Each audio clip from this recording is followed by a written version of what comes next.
게임 오브 더 데이 GOTD. 듣다 보면 빠져드는 스웨인의 게임 오브 더 데이 GOTD. 오늘의 게임은 K는 무궁이야? 나르입니다. 스웨인의 GOTD.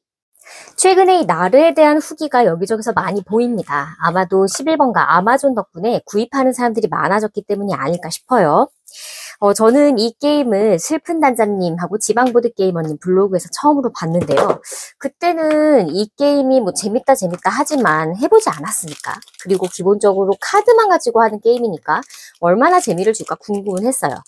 그래서 저도 이걸 11마존에서 구입을 했는데 지금 굉장히 만족하면서 하고 있습니다. 제 주변의 사람들도 무척 재밌게 하고 있고요. 참고로 이 나르는 바이킹들의 상선, 교역선을 이야기해요. 그래서 오딘을 위하여를 해보셨다면 그곳에도 드라카르하고 노르가 나오잖아요. 그 노르가 바로 이 나르가 되겠습니다. 게임은 아주 간단합니다. 전략성도 약간, 휴대성 매우 좋고요. 플레이 타임과 그리고 베스트 인원도 크게 따지지 않고 다 좋아요. 그래서 게임 오브 더 데이 GOTD 첫 게임으로 선정을 했습니다. 그러면 한번 곁다리 정보를 살펴보죠. 나르의 기웨이트는 1.9, 스플렌더가 1.78 비슷합니다. 스플렌더, 기즈모, 아크로폴리스 등을 재밌게 했다면 금방 이해할 수 있을 법한 게임이에요. 초보자들한테도 가능합니다. 왜냐하면 내 차례의 선택지가 두 가지 중에 딱 하나예요. 영업하기 굉장히 좋은 게임 중 하나라고 할 수 있겠습니다. 플레이 타임. 평균 30분 생각합니다. 2인의 경우에는 20분도 가능할 거고요. 규칙이 익숙한 사람들이라면 뭐 더 빠르게 할 수도 있겠네요. 2인에서 4인까지 모두 재미가 있고요. 인원별 사용 장수가 다릅니다. 카드를 보면 이 아래쪽에 1, 2인이 할 때와 3, 4인이 할 때 쓸 수 있는 카드가 표시가 되어 있어요. 그래서 이렇게 3인의 경우에는 3 적혀 있고요. 4인의 경우에는 4 적혀 있습니다. 룰 설명 시간 한 10분? 규칙 설명 시간이 짧기 때문에 보드게임 카페에 비치하기 굉장히 좋을 거라고 생각해요. 잔롤이 거의 없고 한번 그 플레이하고 나면 내가 무엇을 하면 되는지 바로 직관적으로 이해가 되기 때문에 굉장히 카페에서 활용하기 좋은 게임이지 않을까. 다만 변수는 국내에 없다는 것, 비싸다는 것. 구성물과 아트웍을 한번 살펴보죠. 우선 박스가 굉장히 단단합니다. 판다사우루스 게임 다 이렇잖아요. 굉장히 박스 단단하고 고퀄로 만들어져 있어요. 그리고 모든 카드와 보드에 린넨 피니쉬 되어 있습니다. 소리 들리시죠? 겉에 린넨 피니쉬 되어 있어요. 카드도 되어 있는데요. 이렇게 캐릭터 카드 그리고 뭐 목적지 카드 모두 다 되어 있어요. 이렇게 앞면 뒷면 전부 다 되어 있습니다. 린넨 피니쉬가 되어 있어서 슬리브 끼우기 약간 아까울 정도로. 그리고 이 안에 이 카드를 끼울 수 있는 덱박스가 있습니다. 지금 이렇게 인물 카드 끼울 수 있는 덱이 있고요.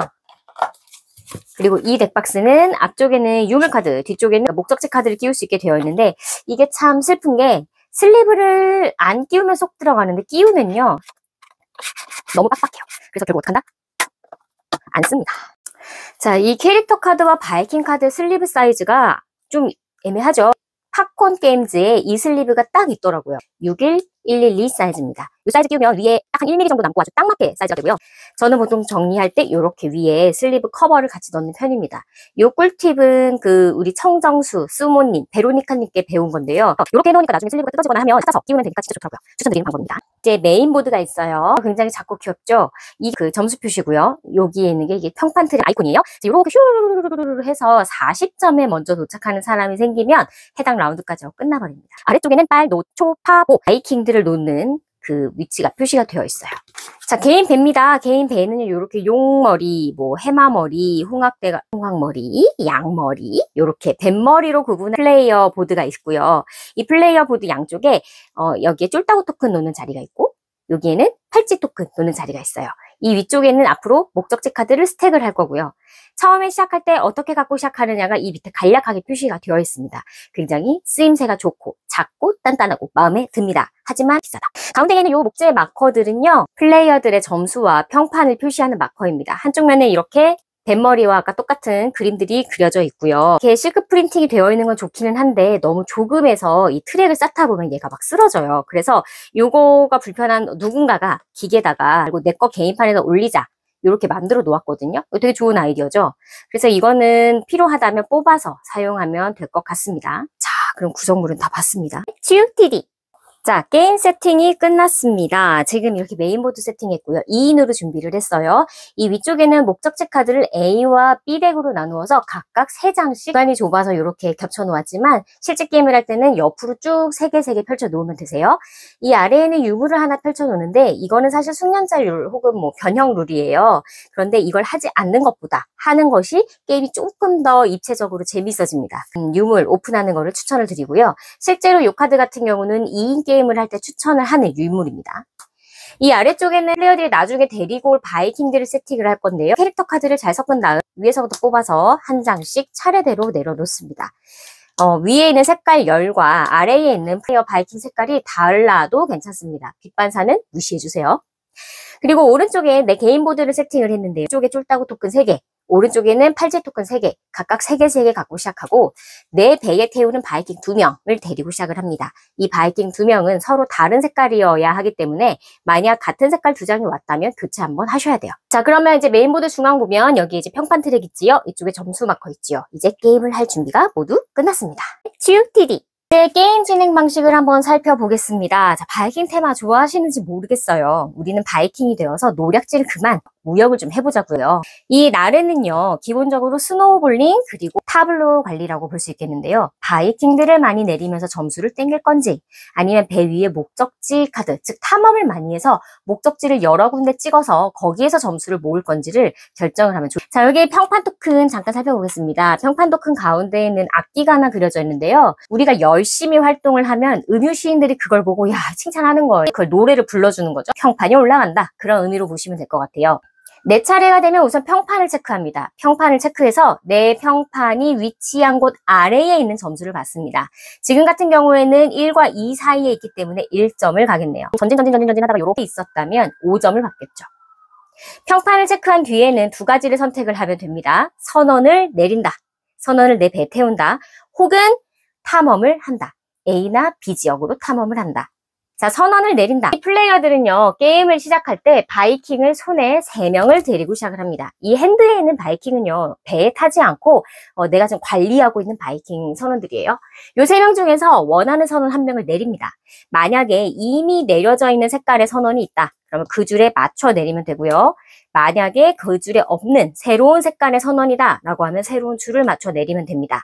선언을 내린 뒤에는 선언 카드 위에 있는 보상을 받으면 되는데요. 이 한 장에 대한 보상뿐만이 아니라 이미 내려놓았던 같은 색깔 열에 있는 모든 보상을 받습니다. 예를 들어 지금 이미 팔찌를 주는 이 하얀 머리 아저씨가 이미 있어요. 그런데 거기에 이렇게 얼굴에 피칠갑, 파란색 칠갑을 한 사람을 내려놓습니다. 그러면 나는 팔찌 하나 얻고 쫄따구 하나도 얻습니다.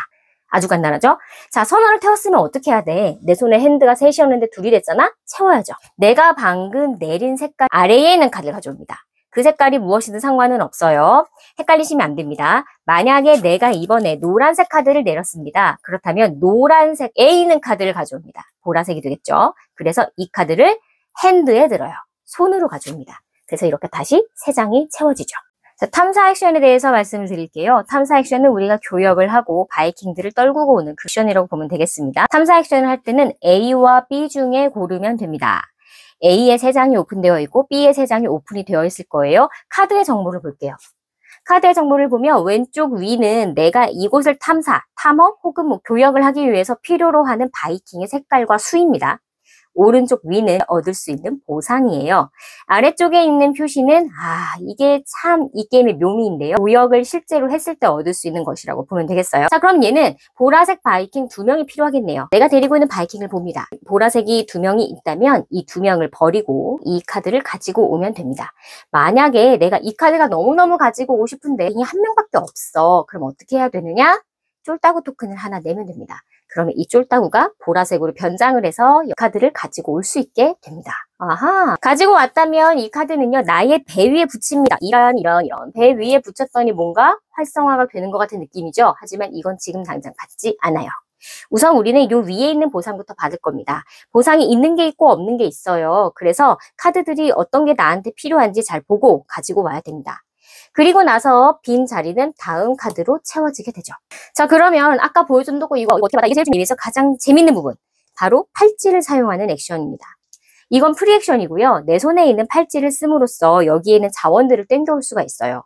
하나를 쓴다? 그러면 첫 번째 줄에서 2개를 쓴다? 두 번째 줄까지, 3개를 쓴다, 세 번째 줄까지의 보상을 받습니다. 지금 같은 경우에는 세 번째 줄은 쓸 필요가 없겠네요. 2개만 쓰고 1점과 카드 1장과 쫄따구 1명을 얻습니다. 이야.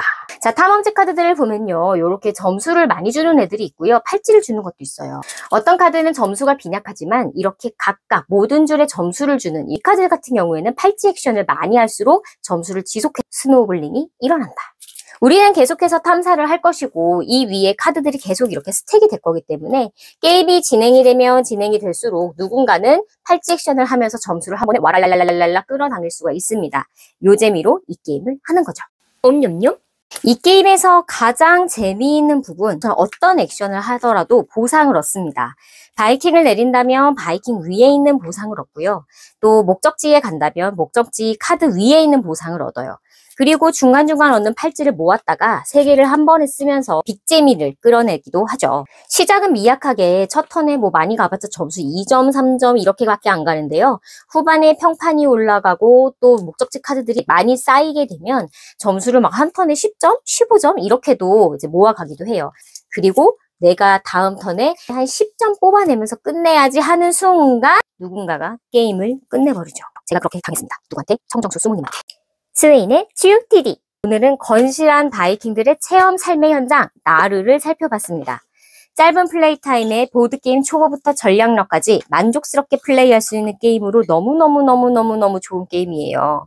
그래서 긴 시간 앉게 되는 빡전략 게임보다 라이트한 전략을 좋아하고 또 보드게임에 슬슬 입문하고자 하는 사람들이 있다면 소개하기 참 좋은 그런 게임이라고 생각합니다. 치밀한 자원관리로 원기옥을 모으다가 한방 우다다 터트리면서 내가 하고 싶은 것을 다 하고자 한다면 아쉬운 느낌은 받을 수 있을 것 같아요. 왜냐면 원기옥 모으다가 뭐 지구 멸망하는 건 아니고 게임이 끝나버리거든요.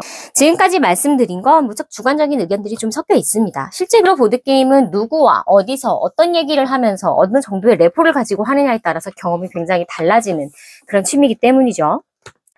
스웨인의 게임 오브 더 데이. 오늘은 나르에 대해서 알아보았습니다. 그럼 오늘 저는 여기서